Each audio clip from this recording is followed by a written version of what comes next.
Think of one person in your life who irritates you the most. Maybe it's someone who's always showing off on social media, posting their wins, their vacations, their perfect life. Or someone who's fake, always performing, always pretending to be something they're not. Or maybe it's someone who's selfish, who makes every conversation about themselves, who never asks how you're doing. Really hold that person in your mind for a second. Feel the irritation. Now, what if I told you that the thing you hate most about them is actually something that lives inside you? Not as an insult, not to make you feel bad, as psychology. Carl Jung, one of the greatest minds in the history of human psychology, called this projection. And once you truly understand it, you will never look at your own judgments the same way again. Before we get into projection, you need to understand who Carl Jung actually was, because most people only know his name. Carl Jung was a Swiss psychiatrist born in 1875. He started as a close student of Sigmund Freud, the man who founded psychoanalysis. For years, Freud saw Jung as his chosen successor, the one who would carry his work forward. But Jung couldn't accept Freud's framework. Freud believed almost everything in the unconscious came from personal experience, from repressed memories, from childhood trauma, from sexuality. Jung saw something bigger. He noticed that patients who had never met each other, from completely different backgrounds, different cultures, different countries, were having the same dreams, using the same symbols, telling the same stories. A woman in Switzerland, dreaming of the same figure that appeared in ancient Egyptian mythology. A man who had never read a single word of Eastern philosophy, spontaneously drawing symbols found in Hindu scripture. Jung asked, how is this possible if the unconscious is only personal? His answer changed psychology forever. He proposed that beneath the personal unconscious, beneath your individual memories and experiences, there is a deeper layer, a layer shared by all of humanity. He called it the collective unconscious. And living inside the collective unconscious are ancient patterns, universal figures that appear across every culture, every mythology, every religion in human history. He called them archetypes. One of the most important of these archetypes, and the one we're exploring today, is the shadow.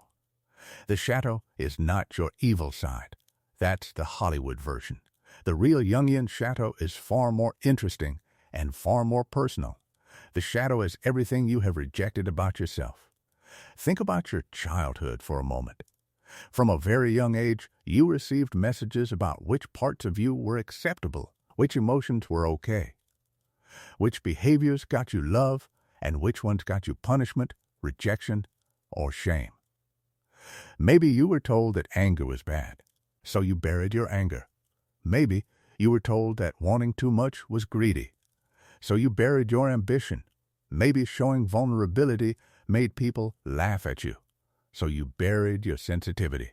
Every trait you rejected, every feeling you suppressed, every desire you told yourself, I am not like that, went somewhere. It didn't disappear. It went into the shadow. In his book Aion, Jung described the shadow as the hidden side of the personality, all the qualities we refuse to acknowledge as our own, pushed into the darkness of the unconscious where we can no longer see them. But here is the critical thing Jung discovered. Just because you can't see something doesn't mean it stops influencing you. The shadow doesn't disappear. It operates underground, silently. And one of its most powerful operations is something Jung called projection. Projection is the process by which we take what we cannot face in ourselves and place it onto other people, like a projector in a cinema. The image isn't on the screen, it's coming from the machine behind you. But you keep staring at the screen, wondering why the image is there. That person who irritates you, you're the projector. They're the screen. Let me give you 3 examples, and I want you to notice if any of these feel familiar. Example 1. The fake person.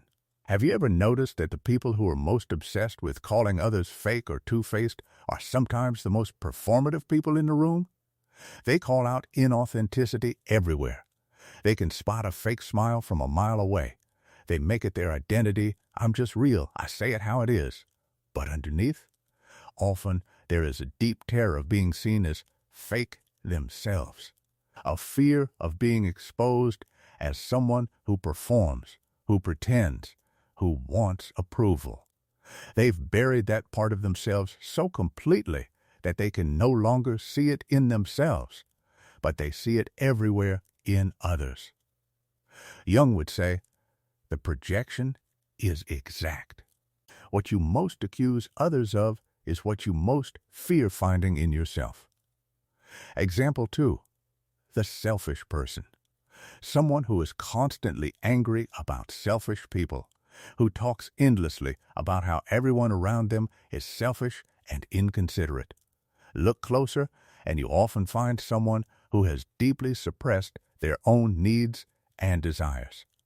Someone who was taught, perhaps by religion, perhaps by family, that wanting things for yourself is wrong, that your needs don't matter, that putting yourself first is a sin.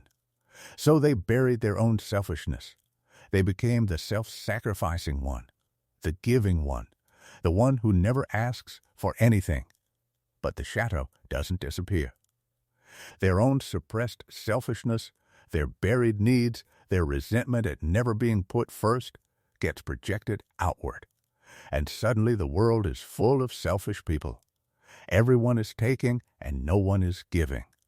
They are living out in others what they will not permit themselves. Example 3. Social media. This one is modern, but Jung would have had a field day with it. Think about the way people react to influencers. The accounts that generate the most rage, the most she's so fake, the most he's so arrogant and full of himself, are often accounts built around attention, admiration, and public validation. And here is the question Jung would ask. Why does someone else's desire for attention make you so angry? If you genuinely didn't want attention, you wouldn't care. Someone pursuing attention would be irrelevant to you, the way someone collecting stamps is irrelevant to most people. You just don't react. But if it triggers genuine rage, that rage is information. It is pointing to a buried desire for attention and admiration inside yourself, a desire your shadow is carrying because you told yourself it was wrong to want. The intensity of your judgment, Jung said, reveals the size of your projection. Jung gave us a simple diagnostic. When you encounter a quality in another person and it produces a strong emotional charge, not mild dislike, not a passing thought, but real irritation, real contempt, real anger that stays with you, that charge is not random. It is a signal from the unconscious. It is pointing to something in your own shadow. In Man and His Symbols, which is the most accessible of Jung's books, and the one I recommend you start with, he writes that we see most clearly in others what we are most unwilling to see in ourselves. Now, this is important. This does not mean the other person is innocent. They may genuinely be selfish. They may genuinely be arrogant. They may genuinely be fake. The point is not about them. The point is about your reaction. Because the same behavior in another person can produce completely different reactions in different people. The person who triggers rage in you might be completely invisible to someone else. That difference, that personal charge, is what Jung is pointing at. The mirror doesn't lie. Now here is the part that almost no one talks about, and it is the part that changes everything. The shadow does not only contain darkness. Jung called this the golden shadow. Just as we suppress traits we consider bad, anger, selfishness, arrogance, we also suppress traits we were told were dangerous or inappropriate. Your creativity, if you grew up in a household where art was considered a waste of time. Your ambition, if you were raised to believe that wanting more made you ungrateful. Your sensuality, your playfulness, your desire to be seen and celebrated, if these were shamed or dismissed. These golden qualities went into the shadow too. And here is how the golden shadow projects. You know those people you put on a pedestal? The ones you admire so intensely it almost feels like worship? The artist whose work leaves you breathless. The leader you'd follow anywhere. The person you see and think, they have something I could never have. Jung would gently say, you are projecting your own unlived potential onto them. The reason their greatness moves you so deeply is because it is resonating with something inside you that has never been allowed to live. The shadow is, as Jung wrote, 90% pure gold. So why do we do this? We project because it is psychologically easier to see something outside of us than inside of us. To see a flaw in another person costs nothing. It can even feel good, righteous, superior, clear. To see the same flaw in yourself costs everything. It requires humility. It requires you to revise your self-image. It requires you to sit with discomfort. The ego, Jung's term for our conscious sense of self, works constantly to protect the image we have built of ourselves. Projection is one of its most powerful defense mechanisms. But here is the cost. Every time you project, you lose a piece of yourself. Every shadow trait you disown is a part of you walking around in someone else's body, and you will never feel complete until you take it back. So what do you actually do with this? Jung's answer was shadow work, the practice of consciously engaging with what you have unconsciously buried. Here's where to start. Step 1. Name the charge. Next time you feel a strong negative reaction to someone, stop. Don't dismiss it. Don't justify it. Sit with it. Ask, what is the exact trait that is bothering me? Not their annoying, the specific trait, arrogance, neediness, dishonesty, vanity, name it precisely. Step 2, own the mirror. Ask yourself with complete honesty, not self-punishment, is there any version of this trait inside me?